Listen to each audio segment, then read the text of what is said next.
अगर मैं आपसे कहूं कि दुनिया में एक ऐसी फौज तैयार बैठी है जो समुंदरों का सारा पानी पी जाएगी, जो इंसानों को नहीं बल्कि पूरी इंसानियत को खा जाएगी। ये कोई हॉलीवुड मूवी की स्क्रिप्ट नहीं है और ना ही ये किसी साइंस फिक्शन राइटर का ख्याली पलाव है। ये 1400 साल पहले रेगिस्तान अरब में बताई गई वो खौफनाक हकीकत है जो किसी भी दिन आपके न्यूज़ चैनल्स की सबसे बड़ी ब्रेकिंग न्यूज़ बन सकती है। आज हम जानेंगे ज़मीन के सबसे बड़े राज और लोहे की दीवार के पीछे छुपे याजूज और माजूज की मुकम्मल और सच्ची कहानी। दोस्तों, 21वीं सदी में हमें लगता है कि हमने ज़मीन को पूरी तरह दरियाफ्त कर लिया है। हम समंदरों की गहराइयों तक पहुंच चुके हैं और सैटेलाइट्स के जरिए हम जंगल के बीच गिरे पत्ते को भी देख सकते हैं। लेकिन हकीकत ये है कि अल्लाह की इस वसी ज़मीन पर आज भी कुछ ऐसे ब्लाइंड स्पॉट्स हैं जहां टेक्नोलॉजी अंधी हो जाती है। कुरान मजीद की सूरतुल कहफ हमें एक ऐसे ही पुरअसरार मकाम पर ले जाती है।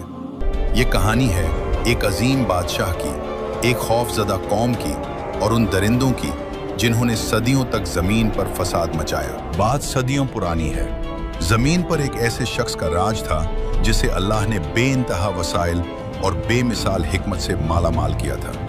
कुरान उन्हें जुल्करनैन के नाम से पुकारता है। वो सिर्फ तख्त पर बैठने वाले हुक्मरान नहीं थे बल्कि एक अजीम मुसाफिर भी थे। अल्लाह ने कुरान में फरमाया, हमने उसे हर चीज़ का सामान दिया था। जुल्करनैन का मिशन ज़मीन पर अदल कायम करना था। उन्होंने मशरिक़ और मगरिब के अजीम सफ़र किए, लेकिन उनका तीसरा सफ़र वो सफ़र था जिसने इंसानियत की किस्मत को हमेशा के लिए बदल कर रख दिया। अपने अजीम लश्कर के साथ मुश्किल और अनजान रास्तों को पार करते हुए जुल्करनैन एक ऐसी जगह पहुंचे जो आम दुनिया से कटी हुई थी। कुरान उस जगह को बैन सद्दीन, दो पहाड़ों रुकावटों के दरमियान कहता है। यहाँ कुदरत ने दो अजीम शान पहाड़ खड़े कर रखे थे जिनके बीच में एक तंग सा रास्ता था। ये जगह वीरानी और खौफ का मंजर पेश कर रही थी। यहाँ जुल्करनैन की मुलाकात एक ऐसी कौम से हुई जो शदीद दहशत में थी। उनके चेहरे गिर्द गुबार से उठे हुए थे और आंखों में मौत का साया था।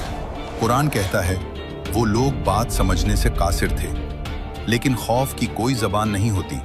उनकी थरथराहट और उनके इशारे चीख चीख कर कह रहे थे कि वो किसी बड़ी मुसीबत में हैं।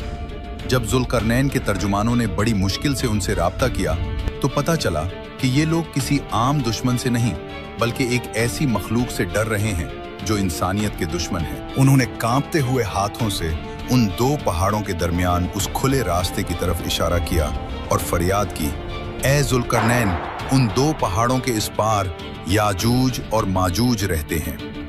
याजूज और माजूज जो हजरत नूह के बेटे याफिस की औलाद में से हैं, अपनी ताकत और वहशत में बेमिसाल थे। वो इंसानी शक्ल में होने के बावजूद दरिंदे थे। इस कौम ने बताया, वो ज़मीन पर फसाद फैला रहे हैं।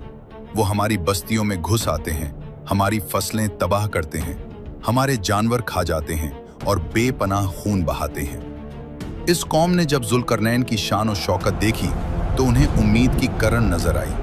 वो लोग भागे और अपना जमा किया हुआ माल ले आए। उन्होंने कहा, क्या हम आपको माल और दौलत दें? क्या हम आपको खराज दें? हम अपनी सारी दौलत आपके कदमों में रख देंगे। बस शर्त यह है कि आप हमारे और उनके दरमियान एक ऐसी दीवार बना दें कि वो कभी वापस ना आ सकें। जुल्करनैन ने इस सोने के ढेर को देखा। किसी भी आम बादशाह के लिए ये मुंह मांगी कीमत होती, लेकिन जुल्करनैन ने इनकार में सर हिला दिया। उन्होंने एक ऐसा जवाब दिया जो कुरान ने महफूज कर लिया। जो ताकत और माल मेरे रब ने मुझे दिया है वो तुम्हारे माल से बेहतर है। मुझे तुम्हारी दौलत नहीं चाहिए। फिर उन्होंने लोगों की तरफ देखा जिनकी आंखों में अभी भी डर था और कहा, मेरी अपनी कुव्वते बाजू से मदद करो। मैं तुम्हारे और उनके दरमियान एक ऐसी मजबूत दीवार बना दूंगा जो कयामत तक कायम रहेगी। जुल्करनैन जानते थे कि पत्थर की दीवार याजूज माजूज को नहीं रोक पाएगी। वो ताकतवर हैं, वो पत्थरों को तोड़ देंगे या उनमें सुराख कर लेंगे। उन्हें एक ऐसा मटेरियल चाहिए था जो नाकाबिले शिकस्त हो। जुल्करनैन ने हुक्म दिया, लाओ मेरे पास लोहे के बड़े बड़े टुकड़े। हजारों मजदूरों ने दिन रात मेहनत की। पहाड़ों को खोदा गया और लोहे के भारी भरकम ब्लॉक्स को उन दो पहाड़ों के दरमियान नीचे से ऊपर तक चुन दिया गया। दीवार उठती गई, यहाँ तक कि वो दोनों पहाड़ों की चोटियों के बराबर हो गई। लेकिन अभी लोहे के ब्लॉक्स के दरमियान गैप्स थे। जुल्करनैन ने कहा, इस लोहे को आग से दहकाओ। पहाड़ों के दरमियान बड़ी बड़ी भट्टियां जलाई गईं। हजारों लोगों ने धोंकनियों से हवा दी। आग का ऐसा मंजर था कि लोहा सुर्ख अंगारा बन गया। पहाड़ों के दरमियान की जमीन तंदूर की तरह तपने लगी। जब लोहा गर्म होकर फैलने लगा तो जुल्करनैन ने आखिरी और सबसे अहम हुक्म दिया, अब मेरे पास पिघला हुआ तांबा लाओ। उन्होंने इस गर्म सुर्ख लोहे पर पिघला हुआ तांबा डाल दिया। साइंस ये कहती है कि जब लोहा और तांबा मिलते हैं तो वो एक ऐसी भरत बनाते हैं जो लोहे से ज्यादा सख्त होता है और इस पर जंग नहीं लगता। तांबे ने लोहे के ब्लॉक्स के दरमियान सारे सुराख भर दिए। जब वो दीवार ठंडी हुई तो वो कोई मामूली दीवार नहीं थी। कुरान कहता है, बस वो याजूज माजूज न तो इस पर चढ़ सके और ना ही उसमें सुराख कर सके। वो दीवार शीशे की तरह चिकनी थी और फौलाद से ज्यादा सख्त। उस दिन वो दरवाजा हमेशा के लिए बंद हो गया। जुल्करनैन ने इस दीवार को देखकर गुरूर नहीं किया।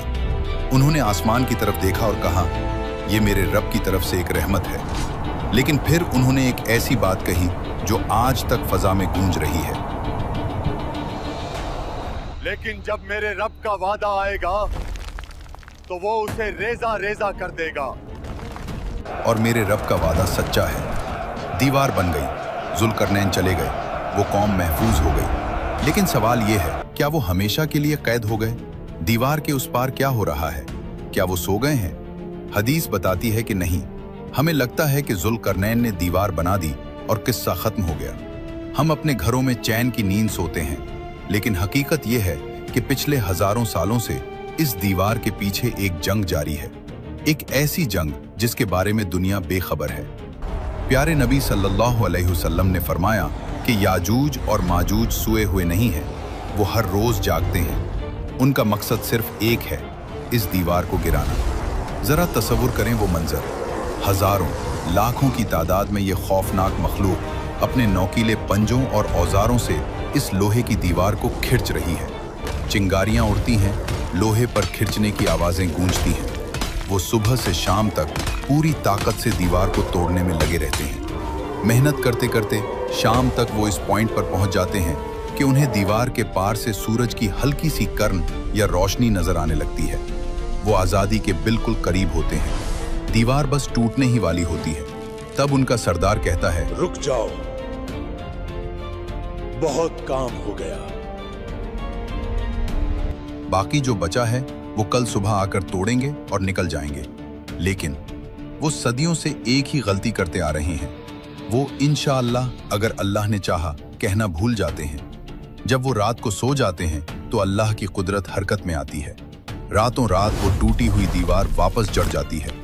सुबह जब वो उठते हैं तो हैरान रह जाते हैं। दीवार पहले से भी ज्यादा मजबूत और सख्त हो चुकी होती है। सदियों से यही खेल चल रहा है, रोज खोदना, रोज इंशाअल्लाह भूलना और रोज अल्लाह का इस दीवार को वापस जोड़ देना। ये अल्लाह का निजाम है कि जब तक वक्त नहीं आएगा ये सैलाब रुका रहेगा। लेकिन दोस्तों, हर कैद की एक मुकर्ररा मुद्दत होती है। कोई जंजीर हमेशा कायम नहीं रहती। एक दिन आएगा जब दज्जाल का फितना खत्म हो चुका होगा। जमीन पर हजरत ईसा अलैहिस्सलाम का राज होगा। दुनिया अमन महसूस कर रही होगी। इसी शाम याजूज माजूज दीवार खोदेंगे। हमेशा की तरह रोशनी नजर आएगी। लेकिन उस दिन अल्लाह उनकी जबान पर एक लफ्ज जारी कर देगा। उनका सरदार कहेगा, चलो बाकी कल तोड़ेंगे इंशाअल्लाह। ये पहली बार होगा कि वो इंशाअल्लाह कहेंगे। अगली सुबह जब वो वापस आएंगे तो दीवार वैसी ही मिलेगी जैसी वो छोड़ कर गए थे, टूटी हुई। वो एक आखिरी ठोकर मारेंगे और सदियों पुरानी वो अजीम लोहे की दीवार धड़ाम से नीचे आ गिरेगी। फिर जो मंजर होगा वो इंसानियत ने आज तक नहीं देखा। कुरान कहता है, वो हर ऊंचाई से फिसलते हुए नीचे उतरेंगे।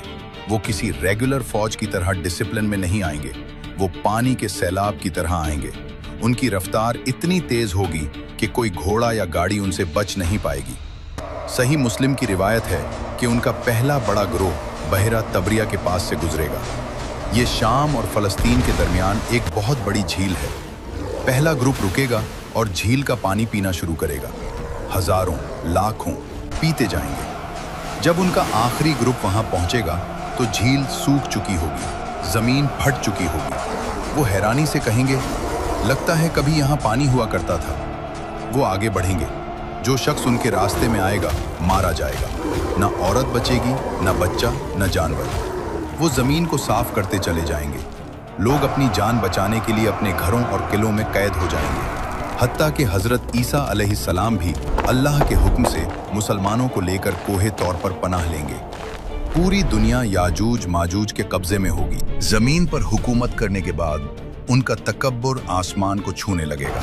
वो कहेंगे, हमने जमीन वालों को खत्म कर दिया, आओ अब आसमान वालों को कत्ल करें।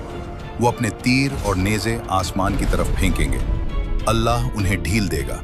उनके तीर खून में लिपटे हुए वापस आएंगे। वो खुश होंगे और जश्न मनाएंगे कि हमने आसमान वालों को कत्ल कर दिया है। उस वक्त हालात निहायत सख्त होंगे। खाने की ऐसी कमी होगी कि एक बैल का सर भी 100 दीनार से ज्यादा कीमती समझा जाएगा। हजरत ईसा अलैहिस्सलाम और उनके साथी अल्लाह से गिड़गिड़ा कर दुआ करेंगे, या अल्लाह, इस अजाब को हमसे दूर कर दे। अल्लाह अपने नबी की दुआ कैसे रद्द कर सकता है? दुनिया की सबसे बड़ी फौज को मारने के लिए अल्लाह कोई एटम बम या फरिश्तों की फौज नहीं भेजेगा। अल्लाह अपनी सबसे छोटी मखलूक को भेजेगा। अल्लाह उनकी गर्दनों में एक बीमारी पैदा करेगा, नगफ। ये एक किस्म का कीड़ा है जो बकरियों और ऊंटों की नाक में होता है। रात के वक्त ये बीमारी फैलेगी और सुबह होते होते सब के सब करोड़ों की तादाद में याजूज माजूज एक साथ मर जाएंगे। हदीस के अल्फाज हैं कि वो ऐसे मरेंगे जैसे एक नफ्स मरता है। हजरत ईसा अलैहिस्सलाम के साथी जब डरते डरते पहाड़ से नीचे झांकेंगे तो हर तरफ खामोशी होगी। एक बहादुर शख्स को नीचे भेजा जाएगा। वो वापस आकर खुशखबरी देगा कि दुश्मन हलाक हो चुका है, लेकिन जमीन पर कदम रखने की जगह नहीं होगी। हर तरफ लाशें और शदीद बदबू होगी। जमीन पर सांस लेना मुश्किल हो जाएगा। हजरत ईसा अलैहिस्सलाम फिर दुआ करेंगे, अल्लाह इस हम लंबी गर्दन वाले बड़े परिंदे भेजेगा।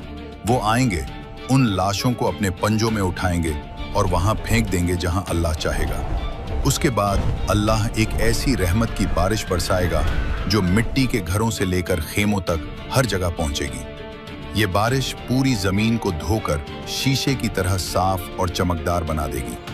जमीन को हुक्म मिलेगा, अपने फल उगा और अपनी बरकत वापस ला। वो दूर इतना बरकत वाला होगा कि एक अनार का छिलका इतना बड़ा होगा कि पूरी जमात उसके साए में बैठेगी। शेर और बकरी साथ चरेंगे। बच्चे सांपों से खेलेंगे, लेकिन कोई किसी को नुकसान नहीं पहुंचाएगा। दोस्तों, याजूज और माजूज की कहानी सिर्फ एक वाकया नहीं, एक वार्निंग है। वो दीवार आज भी वहीं है, वो कोशिश आज भी जारी है। सवाल ये नहीं कि वो कब आएंगे, सवाल ये है कि जब वो आएंगे तो क्या हमारा ईमान इतना मजबूत होगा कि हम दज्जाल और उस फितने का मुकाबला कर सकें।